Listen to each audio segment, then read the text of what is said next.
जय श्री राम। बोल हनुमान जी महाराज की जय हो। आइए प्यारे भक्तों, श्री रामचरितमानस बालकांड चल रहा है। हम आगे की ओर बढ़ते हैं। सुर प्रणाम करि बरसहि फूला। देवता प्रणाम करके फूल बरसा रहे हैं। राजा रामचंद्र जी माता जानकी जी का विवाह हो रहा है। मुनि आशीष धुनि मंगल मूला। और मंगलों की मूल मुनियों के आशीर्वादों की ध्वनि हो रही है। गान निशान कोलाहल भारी। भैया, गानों नगाड़ों के शब्द से बड़ा शोर मच रहा है। प्रेम प्रमोद मगन नर नारी। और सभी नर नारी प्रेम और आनंद में मगन हैं। यही विदिशीय मंडप ही आई। प्रमुदित शांति पढ़ही मुनि राई। ते अवसर कर विधि व्यवहारु। दुहं कुल गुर सब कीन अचारु। श्री राम जय राम जय जय राम। इस प्रकार सीता जी मंडप में आती हैं। मुनिराज बहुत ही आनंदित होकर शांति पाठ पढ़ रहे हैं। और उस अवसर की सब रीति व्यवहार और कुलाचार दोनों कुल गुरुओं ने किए। और कुलाचार करके गुरु जी प्रसन्न होकर गौरी जी, गणेश जी और ब्राह्मणों की पूजा कर रहे हैं, अथवा ब्राह्मणों के द्वारा गौरी और गणेश की पूजा करवा रहे हैं। देवता प्रकट होकर पूजन ग्रहण करते हैं, आशीर्वाद देते हैं और अत्यंत सुख पा रहे हैं। मधुपर्क आदि जिस किसी भी मांगलिक पदार्थ की मुनि जिस समय भी मन में चाह मात्र करते हैं, सेवकगण उसी समय सोने की परातों में, हाँ जी, सोने की परातों में और कलशों में भरकर उन पदार्थों को लिए तैयार रहते हैं। स्वयं सूर्यदेव प्रेम सहित अपने कुल की सब रीतियां बता देते हैं और वे सब आदर पूर्वक की जा रही हैं। इस प्रकार देवताओं की पूजा करा के मुनियों ने सीता जी को सुंदर सिंहासन दिया। श्री सीता जी और श्री राम जी का आपस में एक दूसरे को देखना तथा उनका परस्पर का प्रेम किसी को लग नहीं पड़ रहा है। जो बात श्रेष्ठ मन बुद्धि और वाणी से भी परे है, उसे कवि क्यों कर प्रकट करे। होम समय तनु धरी अनलू। अति सुख आहुति लेहि।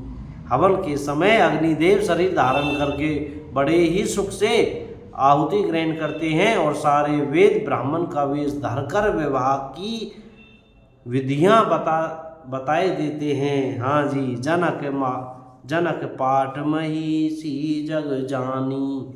सिय मातु किमि जाई बखानी।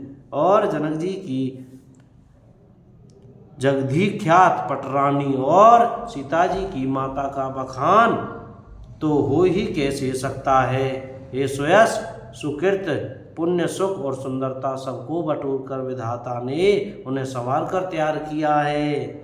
समय जानी मुनि वरण बुलाई। और समय जानकर श्रेष्ठ मुनियों ने उनको बुलवाया। सुनत सुहासिनी सादर ल्याई। यह सुनते ही सुहागिनी स्त्रियां उन्हें आदर पूर्वक ले आईं।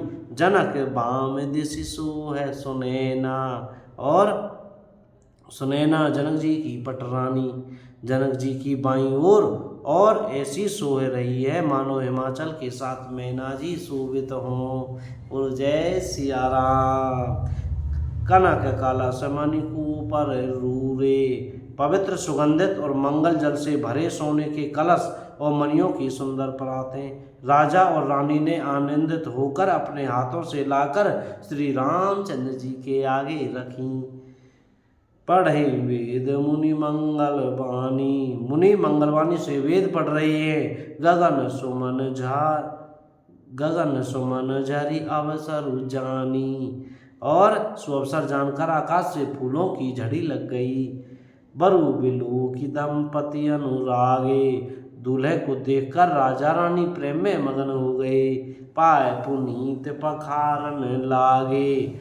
और उनके पवित्र चरणों को पखारने लागे पखारन पाए पंकज प्रेम तन पुलकावली। नव नगर गान निशान जय धुनि उमगी जनु चहु दिशि चली। वे श्री राम जी के चरण कमलों को पखारने लगे।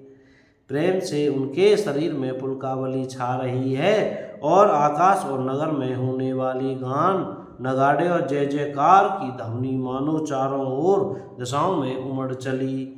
जो चरण कमल कामदेव के शत्रु श्री शिवजी के हृदय रूपी सरोवर में सदा ही विराजते हैं, जिनका एक बार भी सिमरन करने से मन में निर्मलता आ जाती है और कलयुग के सारे पाप मिट जाते हैं।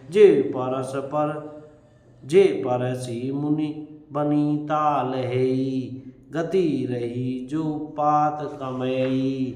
क्या कह रहे हैं? जिनका स्पर्श पाकर गौतम मुनि की स्त्री अहिल्या जो पापमयी थी परम गति पा गई। हाँ जी, बोल सियावर रामचंद्र की जय। उन्हीं श्री रामचंद्र जी का विवाह था और विवाह चल रहा है संवाद में। और आज की कथा यहीं विराम करते हैं।